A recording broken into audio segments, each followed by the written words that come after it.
ārlietu ministrs Edgars Rinkēvičs un Ukrainas ārlietu ministrs Leonids Kožara paraksta kopīgu paziņojumu.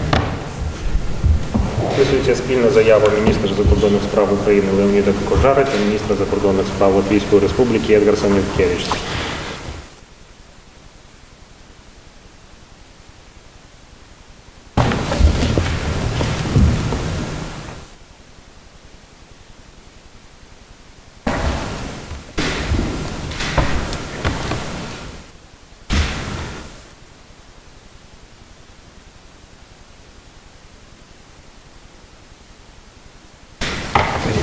So.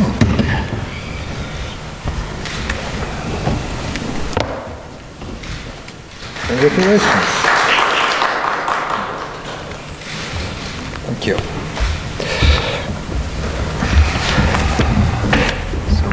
Sākam Latvijas ārlietu ministra Edgara Rinkēviča kunga un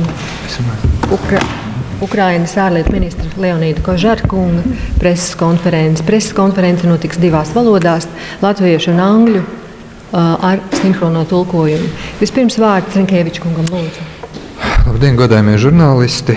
Man ir šodien arī prieks pēc kāda zinām pārtraukuma gandrīz pusotru gadu sveikt Latvijā kolēģi, Ukrainas ārlietu ministru, un mums bija ļoti produktīva saruna, skarot gan mūsu divpusējās attiecības, gan Ukrainas virzību Eiropas Savienības austrumu partnerības ietvaros. Kā jūs zināt, tad mēs visi ceram, ka Viļņā šī gada novembrī tiks parakstīts Eiropas Savienības un Ukrainas asociācijas līgums.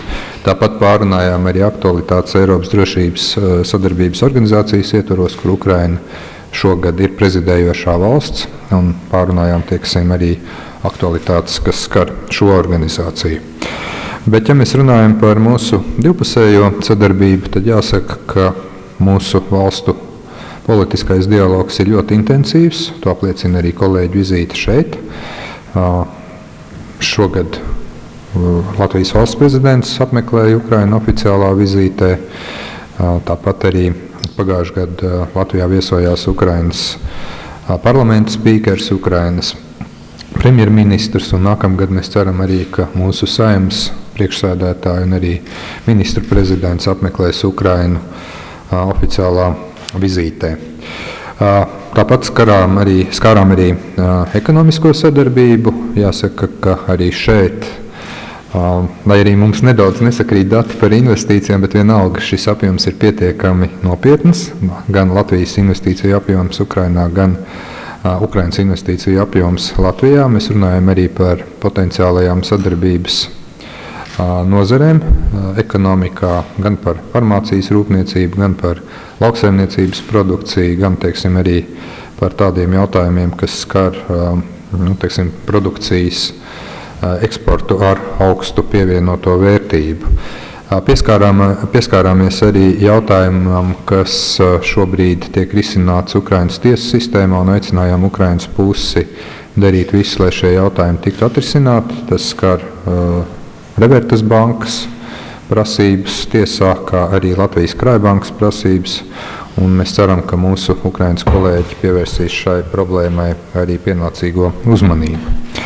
Attiecībā uz izglītības kontaktiem man jāsaka, ka man bija tiešām prieks uzzināt, ka jau šobrīd Latvijā studē 198 Ukrainas studenti, un izskatās, ka šeit arī ir iespēja tālākam potenciālam. Ir arī Latvijas studenti, kas studē dažādās Ukrainas augstskolās, un mēs ar Kožaras kungu vienojāmies, ka mums ir jāturpina attīstīt visos veidos arī šie cilvēku kontakti, sadarbība izglītībā, kultūrā.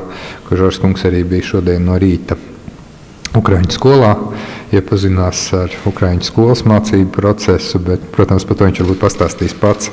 Attiecībā uz Eiropas Savienības aktualitātēm es jau minēju, ka Latvija stingri atbalsta Ukrainas un Eiropas Savienības asociācijas līguma parakstīšanu. Mēs zinām, ka ir dažas problēmas, kuras vēl ir jārisina, lai šis līgums tiktu parakstīts. Mēs pārunājam tās atklāti.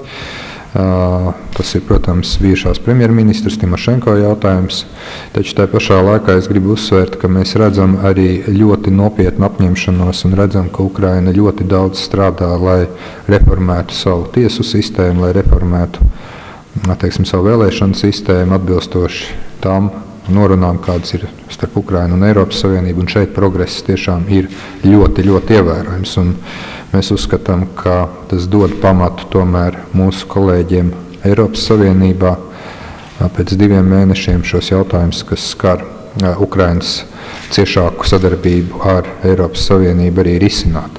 Un mēs, protams, arī skaidri norādām, es domāju, tas ir pietiekami skaidri jau pateikts vairākas reizes, bet es gribētu atkārtot, ka jebkāda veida spiediens uz austrumu partneriem no trešām pusēm, vienalga draudot ar tirzniecības sankcijām, ieviešot kādus ierobežojumus produkcijas eksportām un, teiksim, tādā veidā ietekmējot valstu brīvu gribu, protams, Eiropas Savienībā un Latvijai arī nav pieņemams, un šeit es runāju par dažām pēdējā laika aktivitātēm, kas ir skanējušas no Krievijas Federācijas amatpersonu puses. Un, protams, par Eiropas drošības un sadarbības organizācijas jautājumiem runājot, mēs, teiksim, pilnībā atbalstam Ukrainas darbību tā saucamo iesaldēto konfliktu risināšanā. Kolēģis arī informēja par to, kā šobrīd risinās gan Piedņestras jautājums, gan arī, teiksim, šie te konfliktu risināšanas jautājumi, kā tiek risināti Kaukāza reģionā. Runājām arī par Ukrainas un Turkmenistānas organizēto enerģētikas fórumu Ašhabadā, kur Latvija pārstāvēs ekonomikas ministrs, jo šeit mēs esam pilnīgi vienprāts, uzskatām, ka enerģētikas jautājumi ir jārisina arī Eiropas drošības un sadarbības organizācijas ietvaros, un tie ir diezgan būtiski arī Latvijai. Jūs zināt arī par mūsu šobrīd darbību, lai ieviestu Eiropas Savienības enerģētikas 3. paketi, lai diversificētu enerģētikas resursu piegādes ceļus, līdz ar ko šeit mums ir arī interesi. Un visbeidzot, protams, pārunājām arī Eiropas drošības un sadarbības organizācijas darbību Afganistānā un Centrālāzijas reģionā kopumā, ņemot vērā to, ka Latvija par vienu no savām Eiropas Savienības prezidentūras prioritātēm ir pasludinājusi sadarbību arī ar Centrālāzijas reģionu un Afganistānu pēc 2014. gada bruņoto spēku izvešanas. Un visbeidzot, protams, ka mūsu kontakti paliks vēl ciešāki ne tikai divpusēju attiecību dēļ, bet arī tām dēļ, ka tūliņ pēc viņas samita mums ir jāsāk gatavoties Eiropas Savienības austrumu partneru samitam Rīgā 2015. gadā, kur es ceru, ka tā būs vēl viena laba iespēja, lai Ukraina vēl ciešāk pietuvinātos arī Eiropas Savienībai, lai mēs risinātu vīzu liberalizācijas jautājumus ar mūsu austrumu partneriem un lai varbūt tiešām turpinātos šis te, manuprāt, šobrīd ļoti konstruktīvais sadarbības modelis starp Eiropas Savienību, Ukrainu un arī citām austrumu partnerības valstīm. Tā kā es laikam būšu pietiekami garu runājis, es šeit apstāšos un došu vārdu ārlietu ministram Kožaras kungam arī paziņojumam. Thank you, Minister Rinkevics, dear ladies and gentlemen. Actually, Minister left me no more points to talk on. Everything is covered. So, but I would like to stress that this morning I was extremely inspired by visiting the Ukrainian secondary school here in Riga, and I saw what a good and very important facility was created here in Riga by the efforts of the Latvian government, and the government of Ukraine appreciates the approach arranged by the Latvian government to the Ukrainian community here, and this is really a very strong inspiration. I saw 200 young faces in that school, young Ukrainians who really have an opportunity to study their mother tongue here in Latvia, along with other languages, including the Latvian language. I am also very happy to find a very warm welcome from the Latvian government and personally from the Latvian foreign minister.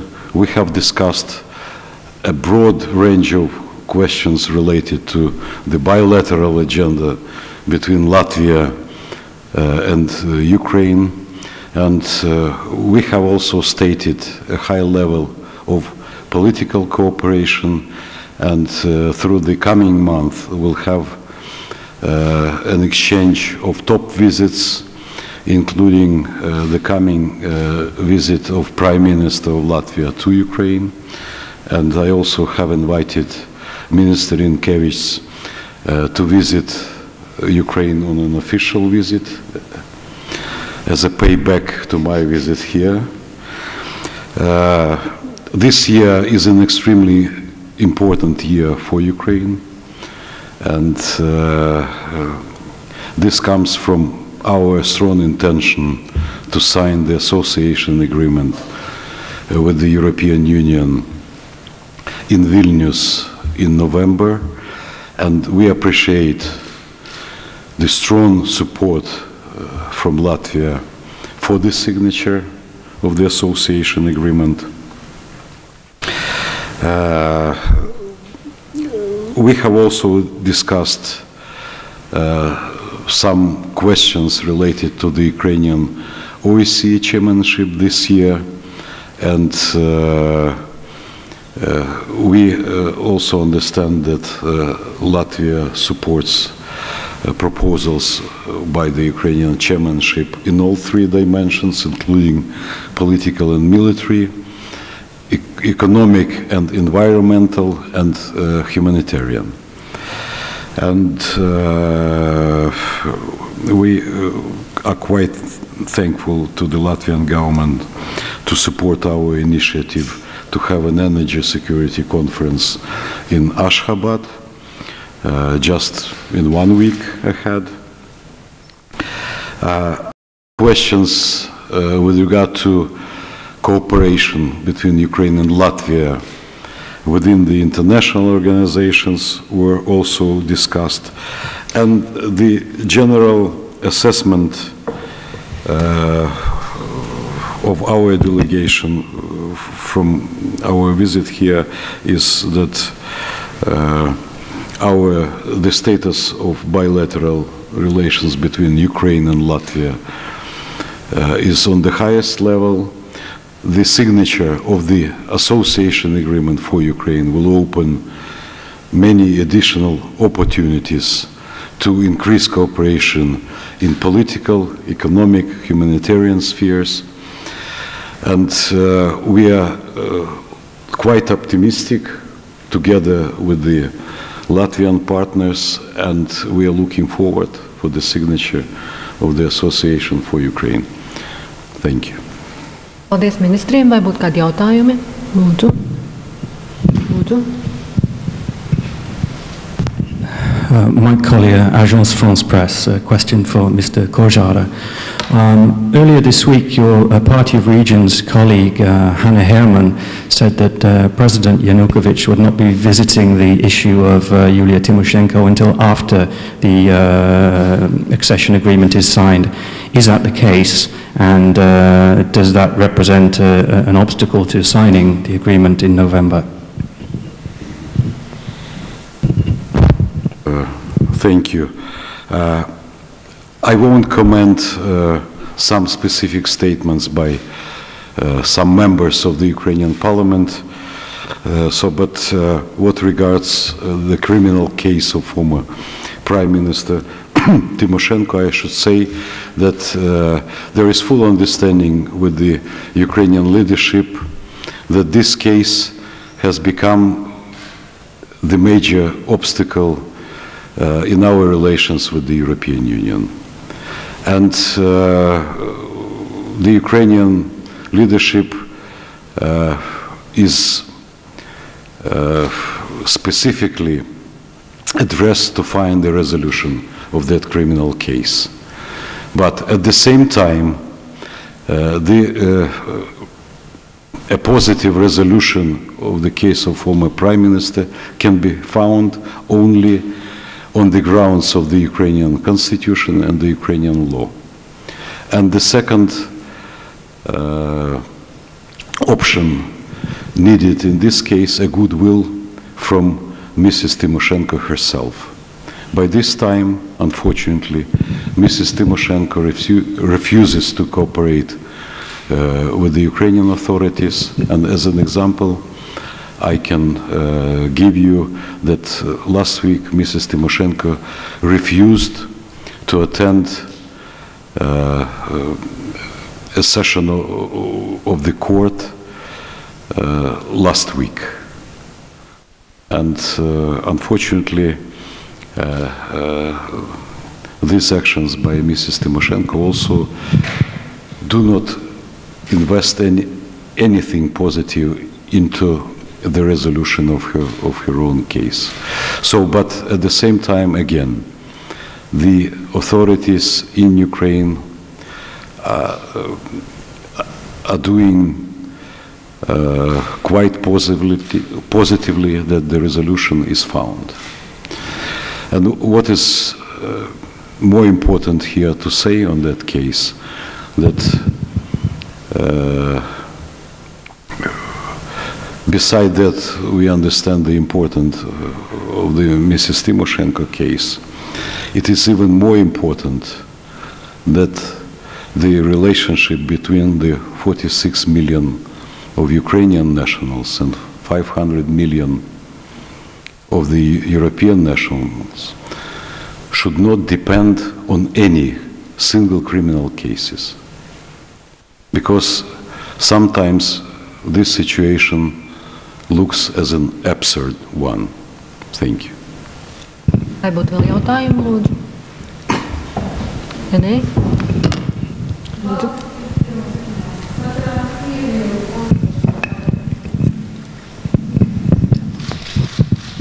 Paņemiet, lūdzu, mikrofonu.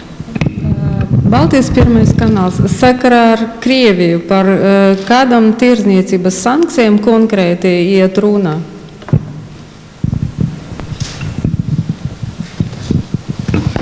About trade sanctions from Russia, but what kind of specific sanctions they have been threatening?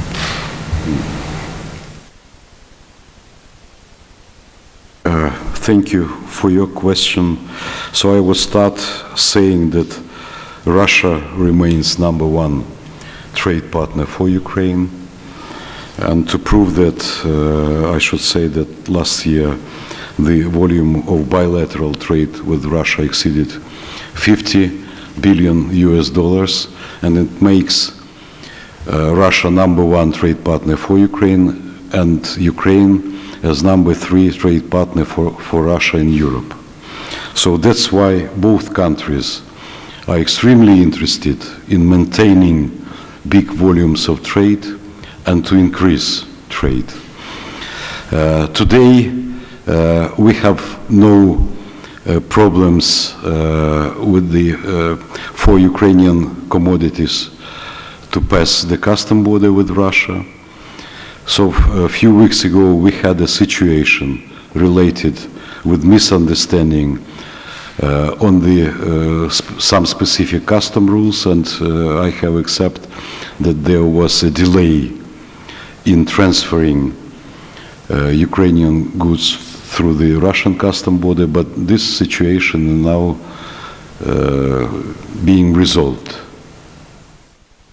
And we also are very much sure that the association with the European Union for Ukraine and DCFTA with the European Union, which is deep and comprehensive free trade agreement, would benefit not only into bilateral trade of Ukraine with the European Union, but also will open additional opportunities for Russia to expand its trade and economic relations with the European Union.